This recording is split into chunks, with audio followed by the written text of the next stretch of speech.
दोस्तों, दिवाली और पटाखों की आतिशबाजी तो आपने जरूर देखी होगी, जो सच में कमाल के एक्सपीरियंस होते हैं और आप सबने पटाखे फोड़कर खूब मजे भी किए होंगे। पर क्या आपको पता है ये फैक्ट्री में कैसे बनते हैं? आज हम आपको बताएंगे बच्चों की पसंदीदा फुलझड़ी से लेकर धमाकेदार सुतली बम तक कि आखिरकार ये फैक्ट्री में कैसे बनते हैं। सुतली बम। दोस्तों, हम आपको दिखाते हैं कि सुतली बम को कैसे तैयार किया जाता है। सबसे पहले एक लकड़ी के डिब्बे में बारूद को भरा जाता है। जब एक बार बारूद भर दिया गया, उसके बाद इसे रस्सी से बांध दिया जाता है, जिसे हम सुतली भी कहते हैं। अब सारे बारूद से भरे बॉक्सेस को सुतली से बांधकर उन्हें धूप में सूखने के लिए छोड़ दिया जाता है। कम से कम 2 दिनों तक इन्हें धूप में रखा जाता है। उसके बाद अगले फेज में इन सभी पटाखों को हरे रंग से रंगा जाता है। जब सभी पटाखों को हरे रंग से रंग दिया जाता है, उसके बाद फिर से 2 दिनों तक इन्हें धूप में सुखाया जाता है। उसके बाद सुई की मदद से इनमें छेद कर दिया जाता है और उसमें एक अलग से सुतली डाल दी जाती है। एक बार जब पूरा प्रोडक्शन हो जाता है तो इन्हें अलग से बॉक्स में पैक कर दिया जाता है। स्पार्कलर्स यानी फुलझड़ी। अब हम आपको दिखाते हैं कैसे बनाई जाती है फुलझड़ी। आज भी बच्चों की पहली पसंद है ये फुलझड़ी, जो कि जलाने में भी काफ़ी आसान होती है। आखिर कैसे बनाते हैं इस फुलझड़ी को? सबसे पहले लकड़ी के सांचे में बहुत सारे तांबे के तार को रखा जाता है। उसके बाद इन सबको टाइट कर दिया जाता है ताकि कोई दिक्कत ना हो। उसके बाद इन्हें एक मिक्सचर में डाल दिया जाता है, जबकि एक तरफ से तांबे की तार को ऐसे ही खाली छोड़ दिया जाता है क्योंकि वो हैंडल होता है। फिर एक बार और इन्हें मिक्सचर में डाला जाता है। फिर उसके बाद इनके ऊपर एक पाउडर डाला जाता है। ये मैग्नीशियम होता है। ये इसलिए डाला जाता है ताकि ये फुलझड़ी अच्छे से जलते समय चमके। जब एक बार सभी मिक्सचर सूख जाते हैं तो इन्हें दोबारा धूप में डाल दिया जाता है और जब सारा प्रोडक्शन प्रोसेस खत्म हो जाता है तब दोस्तों इन्हें पैक कर दिया जाता है बॉक्स में और मार्केट में भेज दिया जाता है। रॉकेट्स। अब बात करते हैं कि रॉकेट को कैसे बनाया जाता है। जी हाँ, वही रॉकेट जो आसमान को कलरफुल बना देती है किसी भी फेस्टिवल में। लेकिन इसको तैयार कैसे किया जाता है, आइए आपको दिखाते हैं। दोस्तों, रॉकेट को बनाने के लिए सबसे पहले बड़े बड़े कार्डबोर्ड के गोल गोल शीट्स बना दिए जाते हैं। फिर कार्डबोर्ड के बड़े बड़े रोल बनाए जाते हैं। जब रोल तैयार हो जाता है उसके बाद सबको एक ही प्लेटफॉर्म पर रखकर चिपका दिया जाता है। उसके बाद देखिए इनको एक रस्सी से बांधा जाता है। एक बार जब सब अच्छे से बन जाएं तो फिर इनमें स्टिक लगाई जाती है। उसके बाद इन रोल्स में मिट्टी भरी जाती है। जब मिट्टी भर जाती है तो इनको एक बार प्रेस किया जाता है। अब इनमें फ्यूज डाली जाती है। जब सारे फ्यूज लग जाते हैं तो उसके बाद इन्हें एक जगह रख दिया जाता है। अब एक एक करके इनमें गन पाउडर डालते हैं। फिर इस पर गोल शेप वाले कार्डबोर्ड को लगाया जाता है। फिर एक बार इनके ऊपर बारूद डाली जाती है। 2 बार बारूद इसलिए डाली जाती है, एक तो रॉकेट को उड़ाने के लिए और दूसरी आसमान में रॉकेट को फोड़ने के लिए। अब इनको पैक कर कर मार्केट में भेज देते हैं। Red crackers. दोस्तों, पटाखों में किंग लाल पटाखे को आपने फोड़ा ही होगा।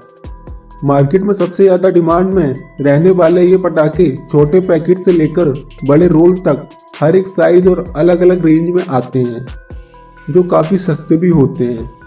चलिए देखते हैं आखिर ये कैसे बनते हैं। सबसे पहले बड़े बड़े लाल पेपर को इस कटर मशीन में डाला जाता है। अब इस रोल को पैक करके रख दिया जाता है। अब इस रोल को एक प्लेटफॉर्म पर अलाइन किया जाता है। फिर इस मशीन की मदद से लंबे लंबे पेपर ट्यूब को छोटे छोटे हिस्सों में काटा जाता है। फिर इस छोटे हिस्से को चौकोने ट्रे में पैक किया जाता है। फिर इस मशीन की मदद से उसके बाद ये कर्मचारी उस ट्यूब को हेक्सागोनल शेप में उतार लेते हैं। फिर इन स्ट्रिप को फिलिंग मशीन में डाला जाता है, जहां इनमें क्रैकिंग मटेरियल और फ्यूज डाला जाता है।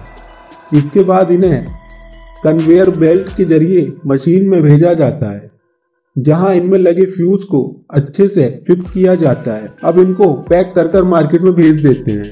पर ये सारे प्रोसेस हमारे भारत में हाथों से ही किया जाता है। अभी जो आपने प्रोसेस देखी है ये चाइना जैसे देशों में मशीन से बनते हैं, पर ये सारे प्रोसेस हमारे भारत में हाथों से ही किए जाते हैं। पेपर कटिंग से लेकर रोलिंग और इनके ट्यूब्स बनाने का काम पूरा हाथों से किया जाता है।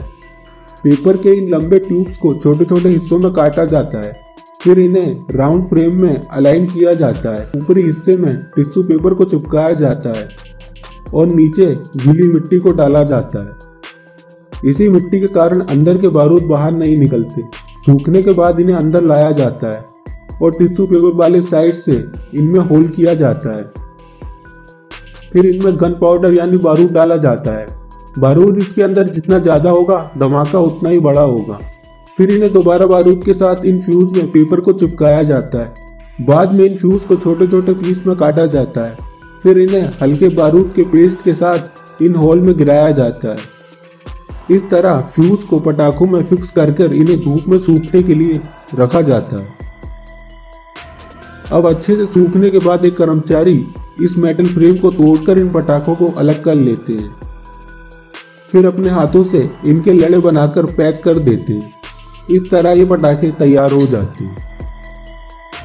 अनार क्रैकर दोस्तों कुछ ही मिनटों के लिए सही, लेकिन जब ये जलती है तो पूरे माहौल को रोशन कर देती है, जो नज़ारा देखने लायक होता है। तो चलिए देखते हैं आखिर अनार बनते कैसे हैं। अनार बनाने का प्रोसेस भी काफ़ी अनोखा है। सबसे पहले अनार का बाहर का हिस्सा बनाया जाता है, जिसमें स्पेशल कार्डबोर्ड को कॉनिकल शेप में रोल किया जाता है।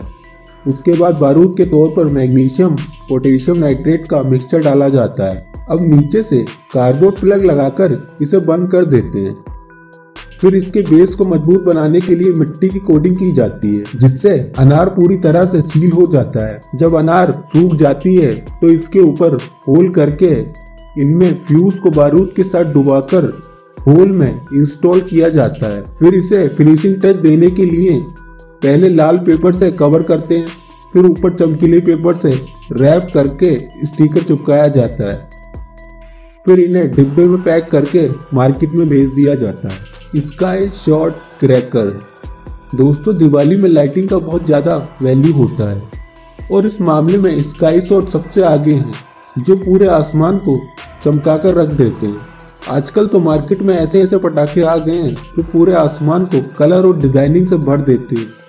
तो चलिए जानते हैं आसमान को चमकाने वाले स्काई शॉट आखिर कैसे बनते हैं।